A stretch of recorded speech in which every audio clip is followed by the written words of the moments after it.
It's safe to say that the voter turnout is lower among young people. It's also safe to say that there's a generation gap on the social issues that will be on the upcoming ballot. Younger people are less upset by homosexuality. They're more likely to favor gay marriage, same-sex marriage, than are their parents, and especially more so than their grandparents. The younger you are, the more liberal or more progressive you are on those controversial social issues. However, both generations can agree on why that is.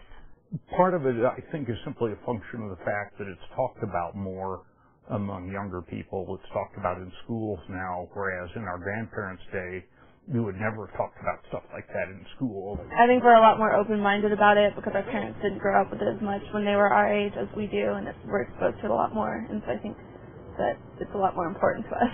Although some of these topics are controversial, the public's opinion has become more accepting over the years. It's kind of complicated how our positions change on some of those issues. For instance, gay marriage. I think society as a whole is becoming more accepting, even among the 65-plus age group. I always kind of thinking back to a Winston Churchill quote. I would say, if you are young and not a liberal, then you have no heart, and if you're old and not a conservative, then you have no brains.